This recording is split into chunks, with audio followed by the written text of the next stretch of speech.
Are there any more terrifying words than we need to talk? Whether you're hearing them from your partner, a friend, or particularly someone that you answer to at work, those can be pretty terrifying. On this episode of Leadership and Loyalty Tips, we will examine what happens to leadership and engagement when we don't have healthy accountability systems in place for ourselves or for the people who work with us. How many times have you heard some version of "we need to talk" and felt that churning in your gut and your mind starts racing to answer 1,000 different questions that actually haven't been asked yet and actually may never be asked? Welcome to Leadership and Loyalty Tips for Executives, part of the Full Monty Leadership Interview Series. I'm your host, Dov Barron, founder of Full Monty Leadership. If you're a new listener or a new viewer, I want to thank you for joining us. Strap yourself in. We're about to go full Monty. If you're a regular, big thank you to you for being part of the more than 1.5 million downloads and making us the number one podcast for Fortune 500 listeners, right at the top in human resources, family business, next generation leadership, and a whole bunch of other great categories. Thank you, thank you, thank you. Thank you for sharing the show with everybody you know. And remember, we need you to help us stay relevant. So please go to iTunes, rate, review, and subscribe to the show. All right, let's strip it down and dive right in. Accountability. It's a vital part of doing business. We all know that there needs to be an accountability system in place, if only to be able to track and trust, because we can no longer commend, so we got to track and trust. But what about the other side of this? What if you're the person who holds others accountable?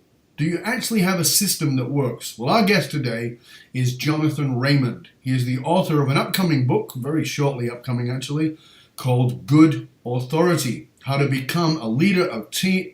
How to become the leader your team is waiting for. He is the principal at Refound, where he trains leaders on the fine art of accountability and helps them to make the transition from frustrated micromanager to personal mentor. He's the former CEO of business coaching company EMyth, which I'm sure you're familiar with. It's the Michael Gerber book that most of us read many years ago, and he ran the coaching side of that. He transformed cultures with that and with brand and technology. His business career runs the gamut from renewable energy, mobile conferences, co-founding nonprofits, and even to teaching youth at risk yoga. So let's put our hands together and welcome Jonathan Raymond. Crowd goes wild. Welcome, Jonathan. Good to have thanks you. so much. Yeah, thanks so much for having me on. My absolute pleasure. Accountability and this "we need to talk" thing. I mean, I said that I think we've all had that experience of, oh my God, we've got to talk. Am I going to get fired from the relationship? Am I going to get fired from the job? But I think that oftentimes, particularly leadership people, the anxiety is often on the other side, which is, how do I have that talk with them? Yeah.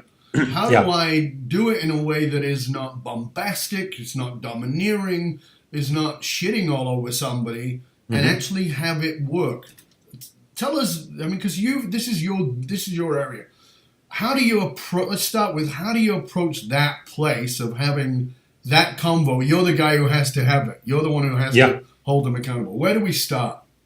Well, we start by identifying, and let's name that actual problem that you so eloquently put, which is what I like to call spontaneous management combustion, right? That we need to talk. What happened? Like, what led up to that moment? Right. So the employee did something or multiple things over some period of time that the manager or the CEO, whoever, is not pleased with.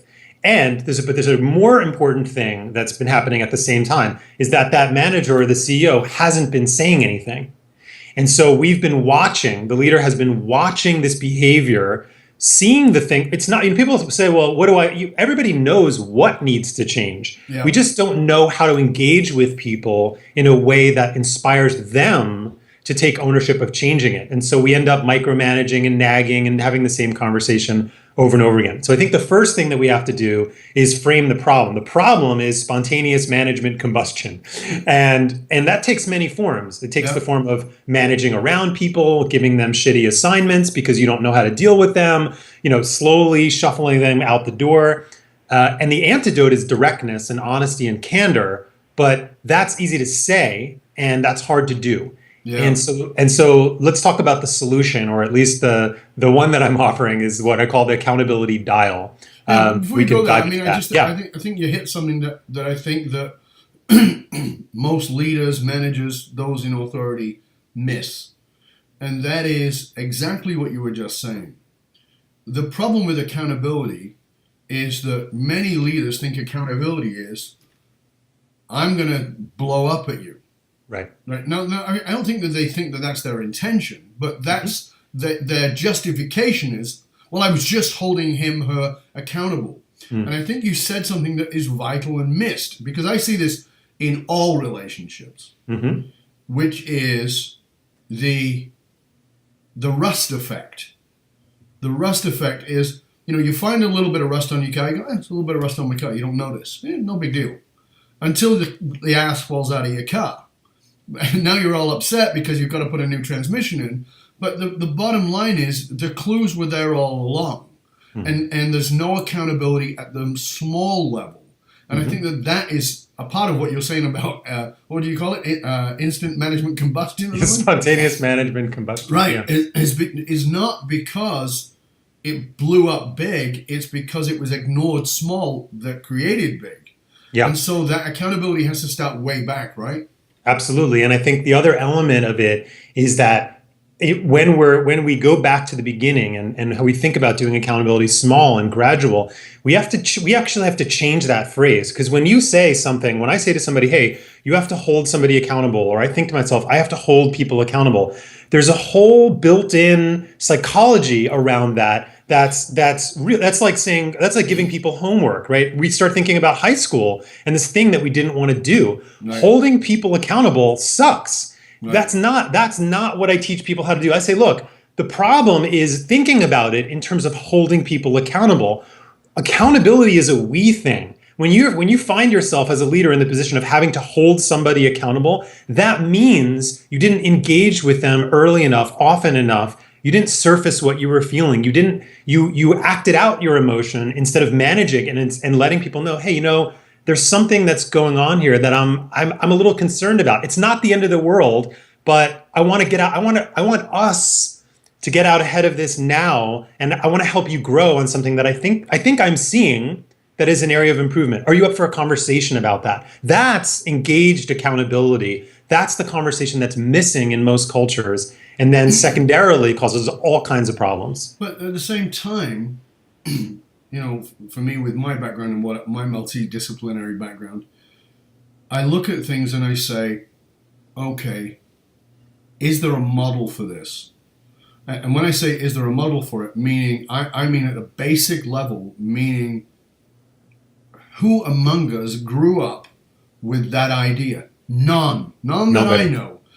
Because what we grew up with is, I'll tell you the model. The model is simple. You watch mum and dad, and mum got on dad's nerves, and dad's got on mum's nerves. Nobody said anything, and they said nothing, and then one day it blew up, and it was extraordinary, and maybe they even got divorced. But all the while, as a kid, you were watching going, they're fine, and then you go, why are my parents getting divorced?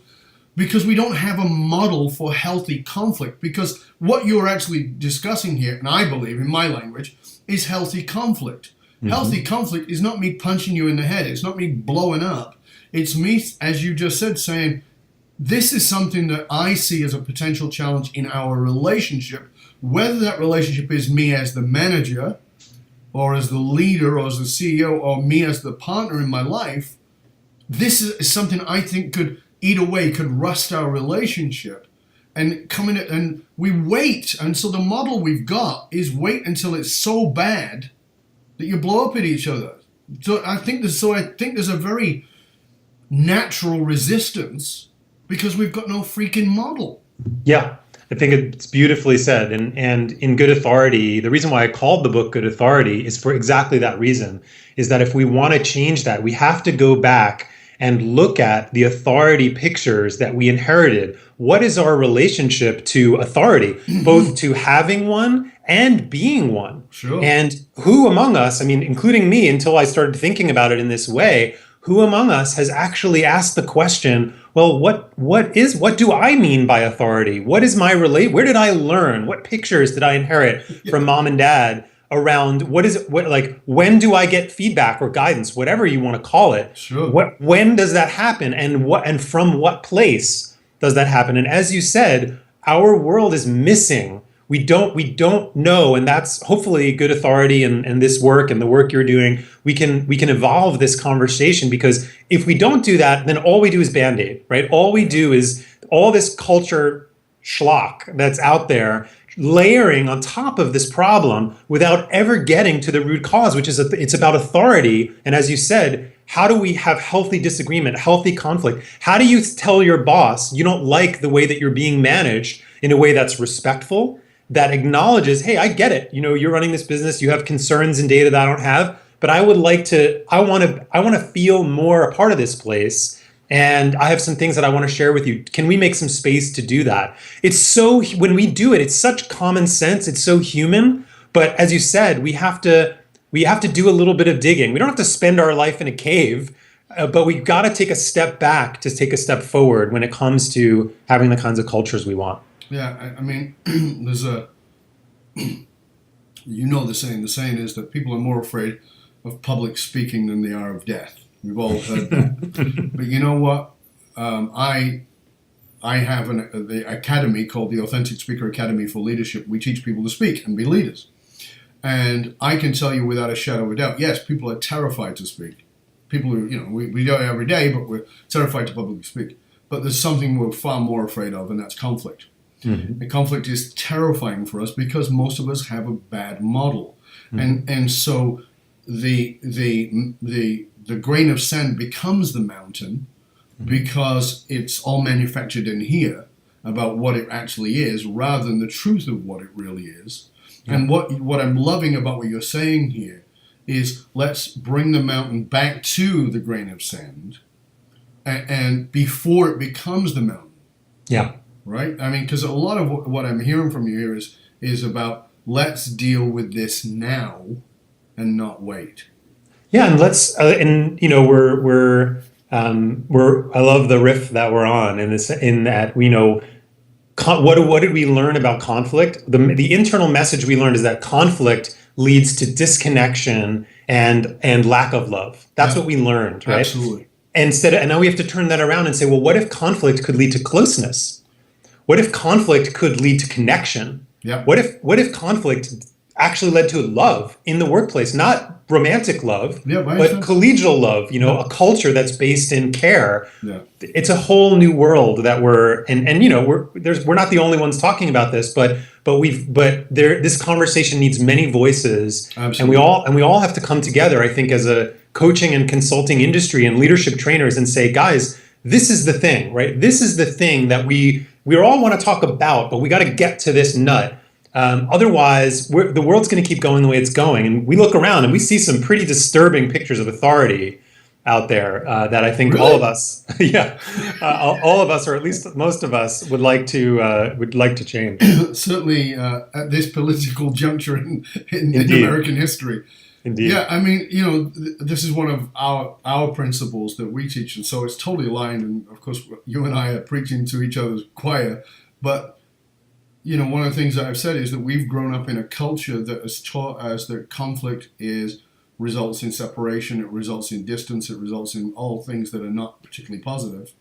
And one of the things that I have taught for years is that healthy conflict, so not conflict, but healthy conflict results in a connection and a bond and love.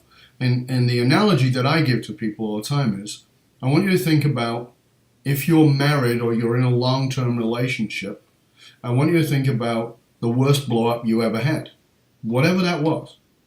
And then people go, yeah, that was terrible. And I go, and was it rough to deal with? And they go, yeah, it was really rough. And I go, what happened afterwards? And they go, what do you mean? How was the quality of your relationship afterwards? And the answer is always better. Mm-hmm. Every time. A deeper connection, because if it was that big, it pissed me off that much that I was willing to risk my entire relationship. Yeah. And I wanted you to know that I care enough that I will put my whole relationship on the line because I cared that much. Mm-hmm. And as a result, you go, I didn't really know that about you. I didn't understand that about you. And and very often, and I'm sure you will say the same thing, very often we're fighting for the same thing from two different places. Yeah. And that conflict, that healthy conflict, allows us to go, oh shit, we want the same thing. I just didn't know. And so I made up crap about you, and you've obviously made up crap about me, and now we have this big blow up. But in fact, we're on the same side, and it's like, boom, now there's a connection. There's this amazing bond. And so definitely, I think this is what I agree with you. We need many voices to be constantly saying this. Yes. One of the things that it's a piece that I've written. It's a theme for a book that I'm working on as a sidebar, which is called Leadership is Love. Yes. But we have some terrible models of love, and we have some worse models of conflict. And so we got to look at those models. And so I'm loving that you're putting forward this different model around authority, because you could just as easily say authority is love. That's right. And accountability is a form of love, right? The example that you gave between, when you say to your wife or husband or boyfriend, girlfriend, whatever, when you say, hey, this is what's going on for me, and there's something that I'm seeing that it's just not working for me. That's accountability. Yes. That's saying, hey, this is my line, and I'm willing to look at my side and how we got into this conflict. But this thing that you're doing, this pattern, this whatever it is, I don't want to live that way anymore. Can we talk about it?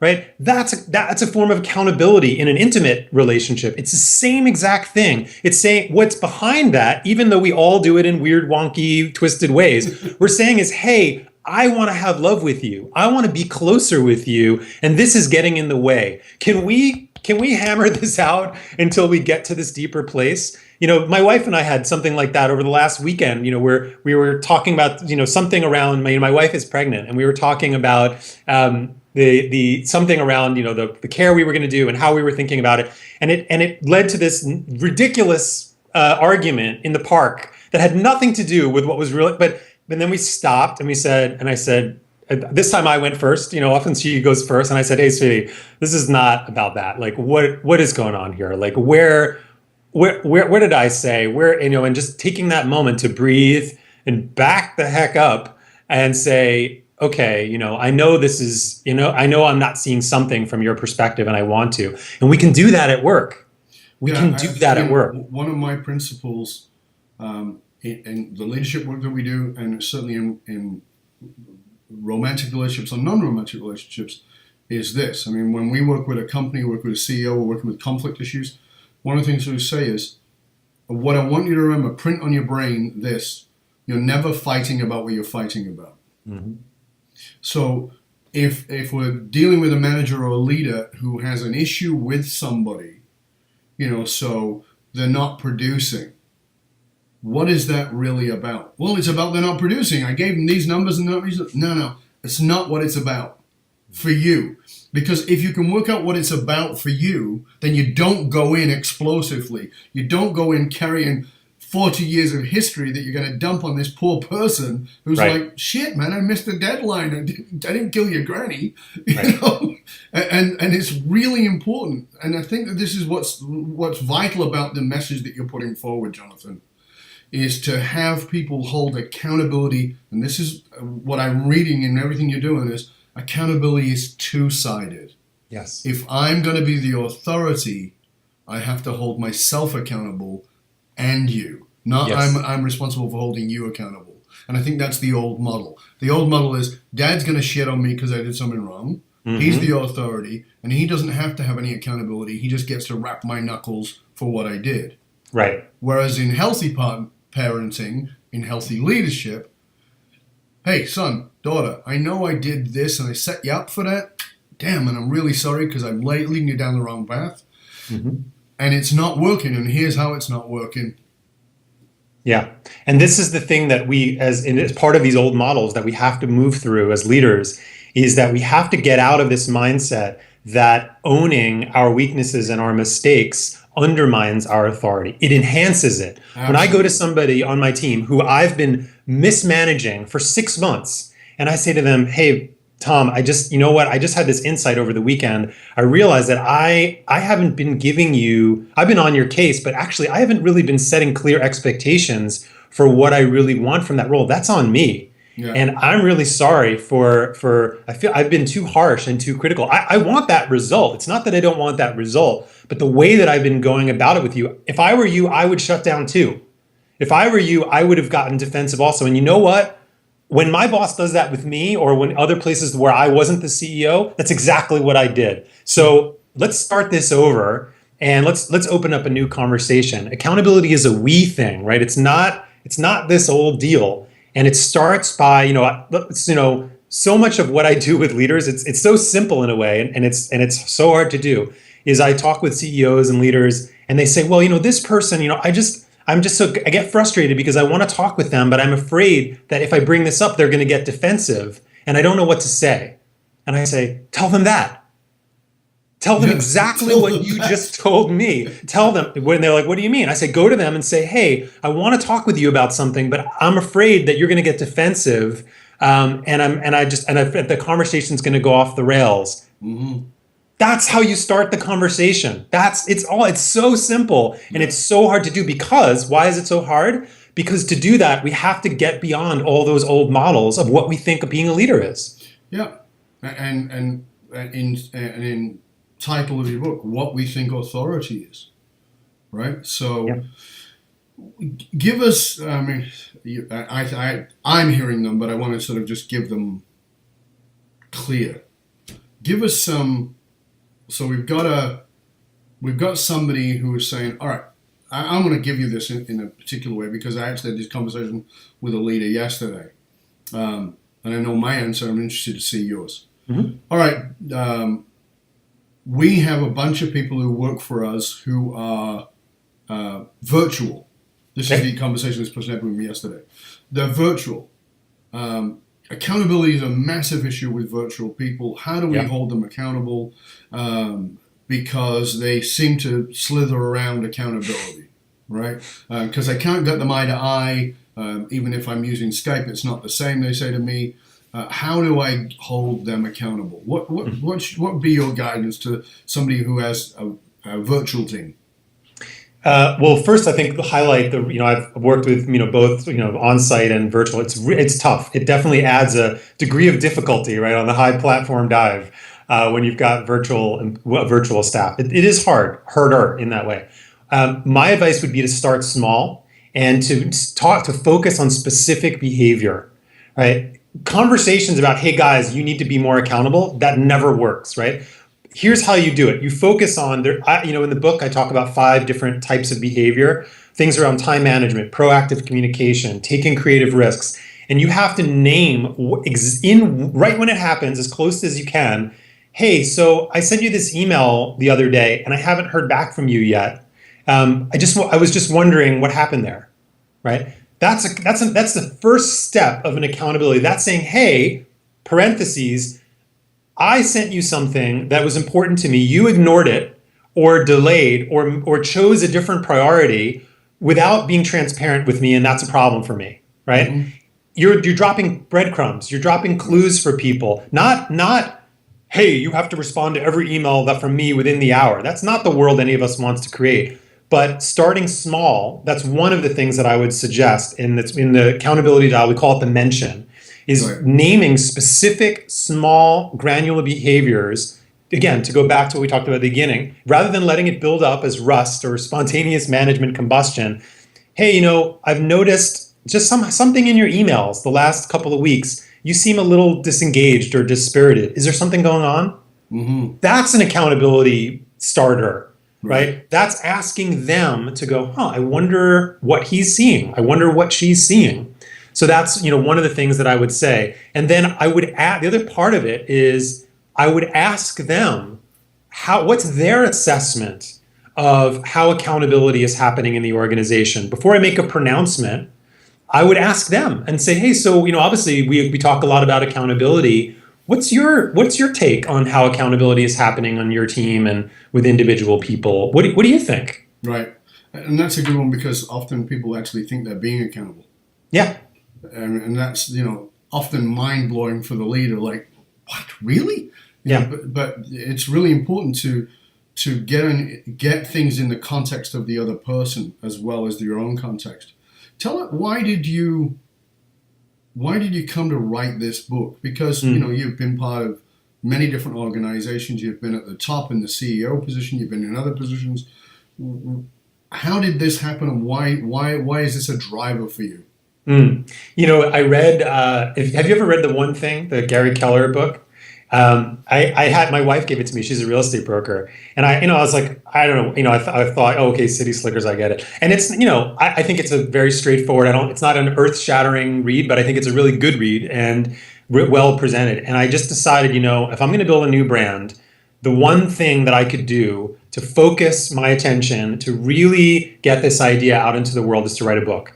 And so I made that my priority over the winter to write this book. But the deeper driver was I wanted to try to articulate something that for me has been really hard to articulate, which is, what does the world look like if personal and professional growth are one thing and not two? Mm-hmm. What if it's one thing? What if we've been doing it backwards? What if I was doing it backwards for 20 years, trying to figure out who I was on the weekends and workshops and at night and meditating and doing yoga and whatever the hell else I was doing, sure. And then trying to be authentic at work? What if it's backwards? Yeah. What if we become authentic in what we're doing by how we're mentored and managed and led, and that translates back into the rest of our life? That's what I wanted to try to articulate in the book. So I'm going to ask you a Dov question here.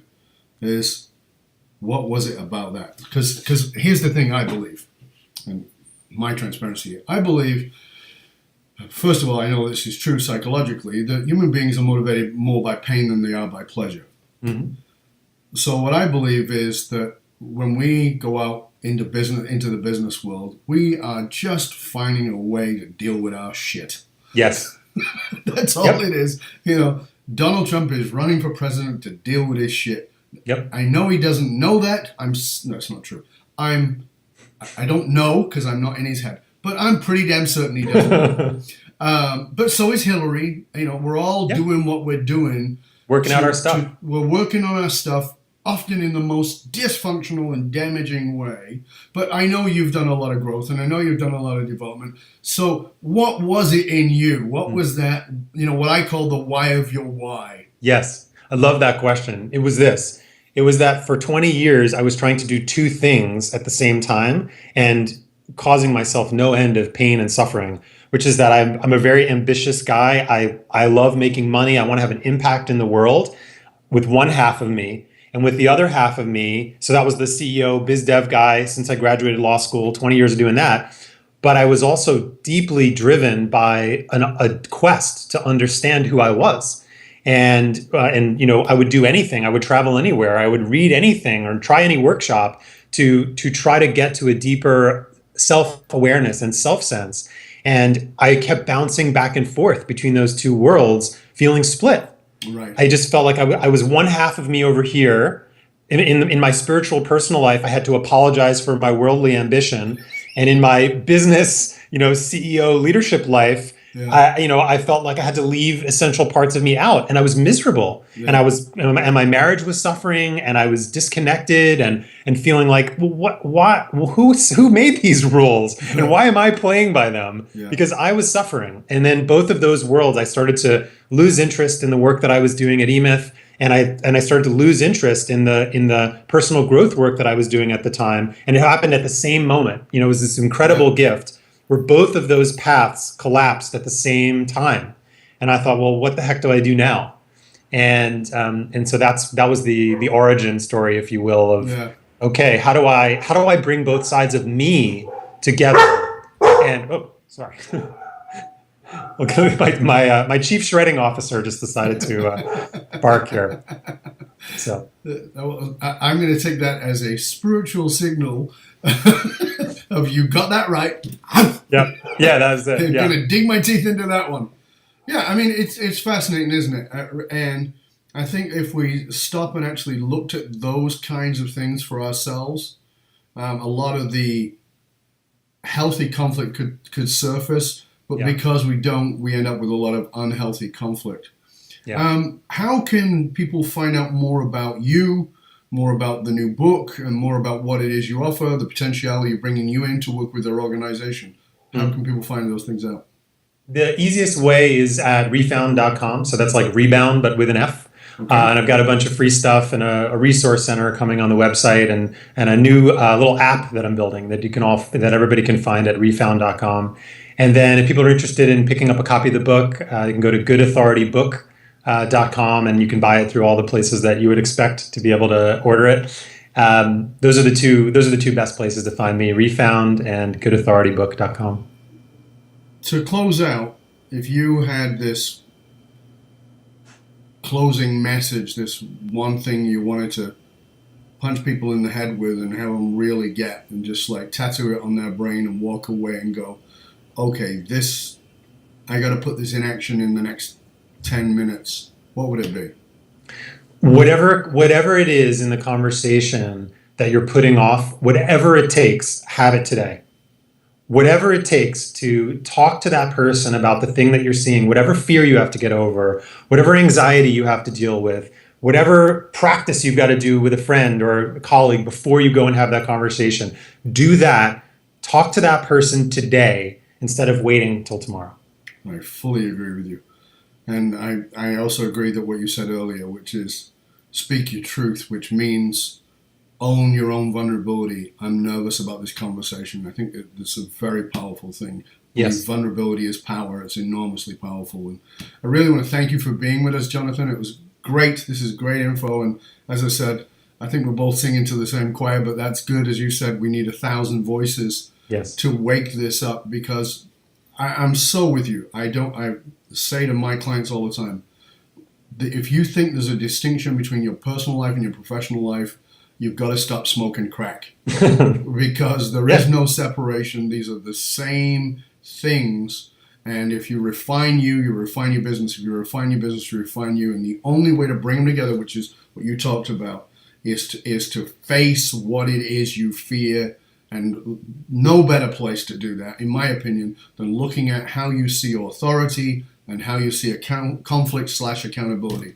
It's a great message. It's a powerful message. And it's one I encourage everybody to get a hold of Good Authority. Go out, get the book, get your hands on it. Go to Refound. Look at Jonathan's site. I know you've got some great videos on there. I've seen those, and those are really valuable. And they're just this nice, calm look at this, which I think is a terrific way to go. I want to thank you for joining us. I'm going to sign off. I hope you will stay with us for a few minutes while I say goodbye to everybody, and then we'll come back and say goodbye. All right. Thanks so much for having me on. Yeah, my pleasure. And for you, dear listener, I want to thank you for joining us and for being part of this. And if you're truly serious about embracing the kind of positive disruption that builds a culture of fiercely loyal employees that not only lead, but become evangelical about your organization while generating 10x engagement and productivity, reach out to me, Dov Baron, through fullmontyleadership.com. And remember, I have a gift for you, which right now is in beta, so you're getting it for free. And it is the Matrix of Authentic Leadership. And you can find it with $197. You can find it at Matrix, just like the movie, MATRIX. fullmontyleadership.com. Go there. You can get assessed on all 5 categories of authentic leadership. I want to thank you for joining us here on Leadership and Loyalty Tips for Executives, part of the Full Monty Leadership series. Again, I'm your host, Dov Baron. Thank you for sharing the show with everyone you know. And remember, as always, we need you to keep us relevant. So go over to iTunes, rate, review, and subscribe to the show. Until next time, please, my friends, stay curious about how you can have healthy conflict and embrace authority as an equal. Till next time, Dov Baron, stay curious, my friends. Stay curious.